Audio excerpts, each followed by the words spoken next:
Genesis chapter 44. Then he commanded the steward of his house, "Fill the men's sacks with food, as much as they can carry, and put each man's money in the top of his sack. Put my cup, the silver cup, in the top of the sack of the youngest, with his money for the grain." And he did as Joseph told him. As soon as the morning was light, the men were sent away with their donkeys. When they had gone only a short distance from the city, Joseph said to his steward, "Go, follow after the men, and when you overtake them, say to them, 'Why have you returned evil for good? Why have you stolen my silver cup? Is it not from this that my Lord drinks? Does he not indeed use it for divination? You have done wrong in doing this.'"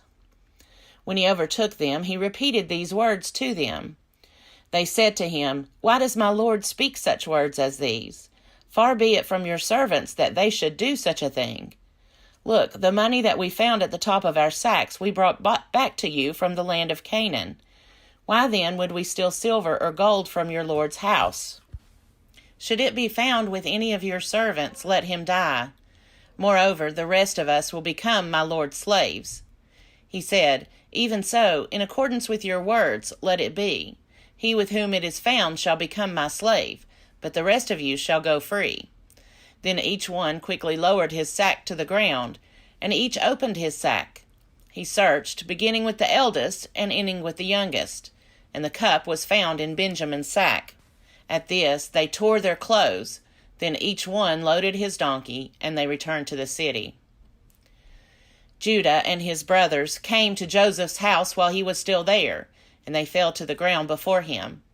Joseph said to them, "What deed is this that you have done? Do you not know that one such as I can practice divination?"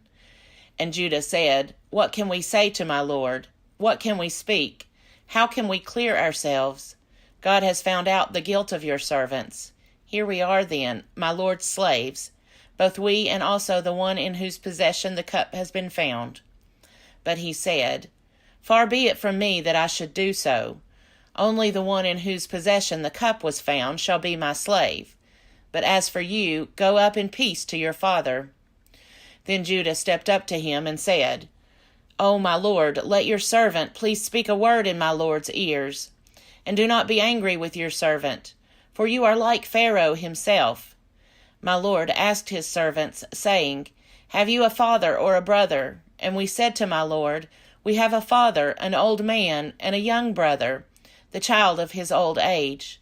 His brother is dead. He alone is left of his mother's children, and his father loves him.' Then you said to your servants, 'Bring him down to me, so that I may set my eyes on him.' We said to my Lord, 'The boy cannot leave his father, for if he should leave his father would die.' Then you said to your servants, 'Unless your youngest brother comes down with you, you shall see my face no more.' When we went back to your servant, my father, we told him the words of my Lord.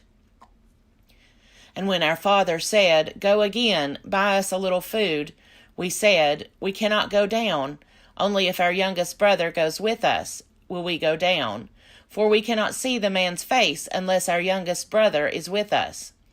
Then your servant, my father, said to us, 'You know that my wife bore me 2 sons.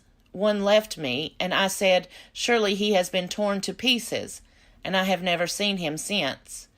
If you take this one also from me, and harm comes to him, you will bring down my gray hairs in sorrow to Sheol. Now, therefore, when I come to your servant, my father, and the boy is not with us, then, as his life is bound up in the boy's life, when he sees that the boy is not with us, he will die. And your servants will bring down the gray hairs of your servant, our father, with sorrow to Sheol. For your servant became surety for the boy to my father, saying, If I do not bring him back to you, then I will bear the blame in the sight of my father all my life. Now, therefore, please let your servant remain as a slave to my Lord in place of the boy, and let the boy go back with his brothers. For how can I go back to my father if the boy is not with me? I fear to see the suffering that would come upon my father." Genesis chapter 45. Then Joseph could no longer control himself before all those who stood by him, and he cried out, "Send everyone away from me." So no one stayed with him when Joseph made himself known to his brothers. And he wept so loudly that the Egyptians heard it, and the household of Pharaoh heard it. Joseph said to his brothers, "I am Joseph. Is my father still alive?"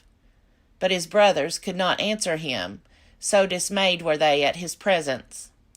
Then Joseph said to his brothers, "Come closer to me." And they came closer. He said, "I am your brother Joseph, whom you sold into Egypt. And now do not be distressed or angry with yourselves, because you sold me here. For God sent me before you to preserve life. For the famine has been in the land these 2 years, and there are 5 more years in which there will be neither plowing nor harvest. God sent me before you to preserve for you a remnant on earth, and to keep alive for you many survivors. So it was not you who sent me here, but God. He has made me a father to Pharaoh, and lord of all his house, and ruler over all of the land of Egypt. Hurry, and go up to my father and say to him, 'Thus says your son Joseph, God has made me lord of all Egypt. Come down to me, do not delay.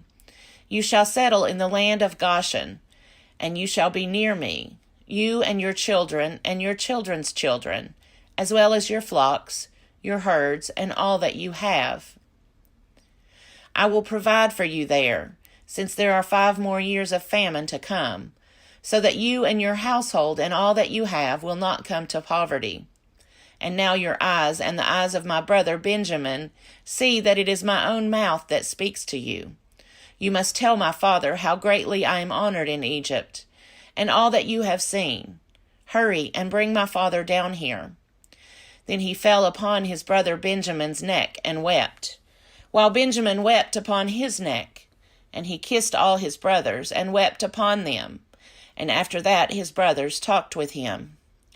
When the report was heard in Pharaoh's house, "Joseph's brothers have come," Pharaoh and his servants were pleased. Pharaoh said to Joseph, "Say to your brothers, 'Do this, load your animals and go back to the land of Canaan.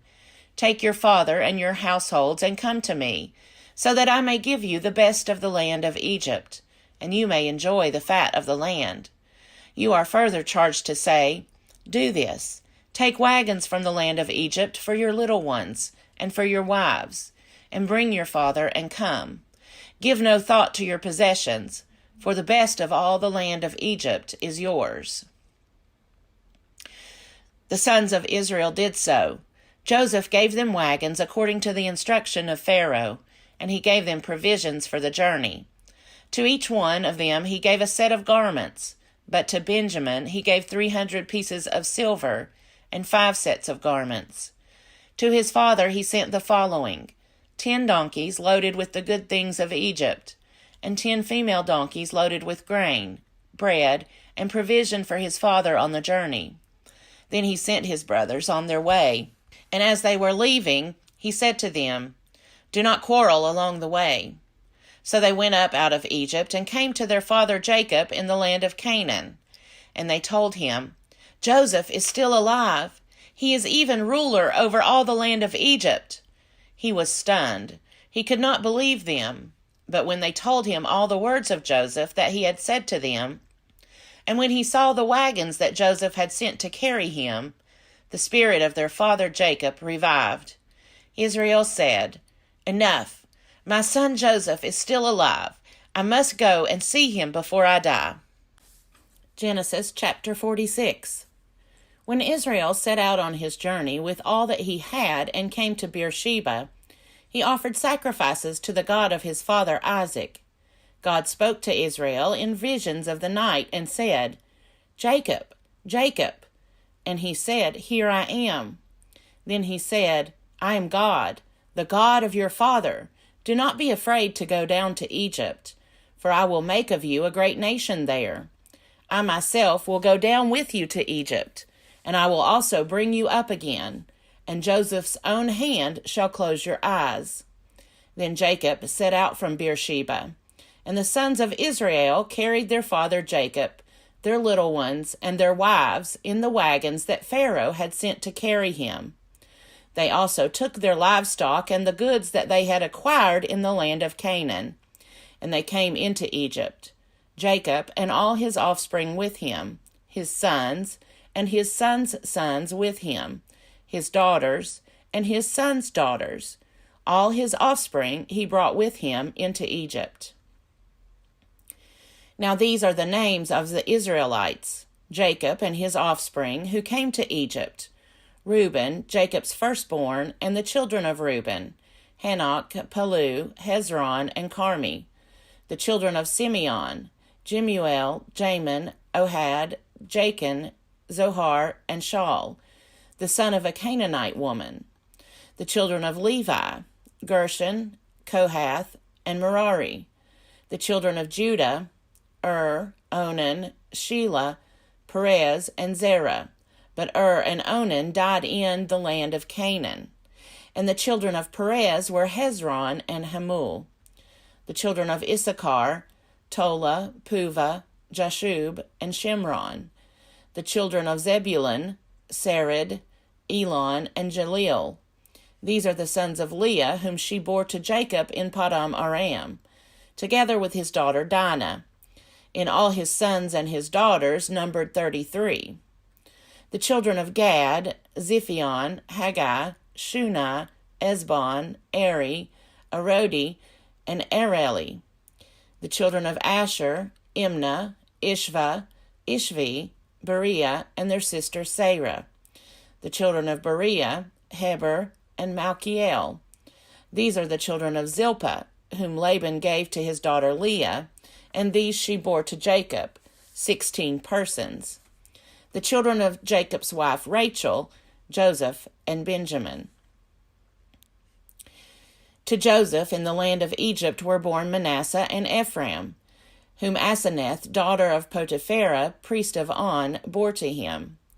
The children of Benjamin, Bela, Becher, Ashbel, Gera, Naaman, Ehi, Rosh, Mupim, Hupim, and Ard. These are the children of Rachel, who were born to Jacob, 14 persons in all. The children of Dan, Hashum. The children of Naphtali, Jazeel, Guni, Jezer, and Shillem. These are the children of Bilhah, whom Laban gave to his daughter Rachel, and these she bore to Jacob, 7 persons in all. All the persons belonging to Jacob who came into Egypt, who were his own offspring, not including the wives of his sons, were 66 persons in all. The children of Joseph, who were born to him in Egypt, were 2. All the persons of the house of Jacob who came into Egypt were 70. Israel sent Judah ahead to Joseph to lead the way before him into Goshen. When they came to the land of Goshen, Joseph made ready his chariot and went up to meet his father Israel in Goshen.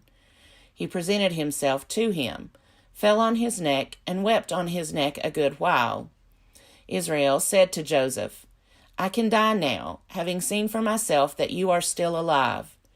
Joseph said to his brothers and to his father's household, I will go up and tell Pharaoh, and will say to him, My brothers and my father's household, who are in the land of Canaan, have come to me. The men are shepherds, for they have been keepers of livestock, and they have brought their flocks and their herds and all that they have. When Pharaoh calls you and says, What is your occupation? You shall say, Your servants have been keepers of livestock from our youth even until now, both we and our ancestors, in order that you may settle in the land of Goshen, because all shepherds are abhorrent to the Egyptians.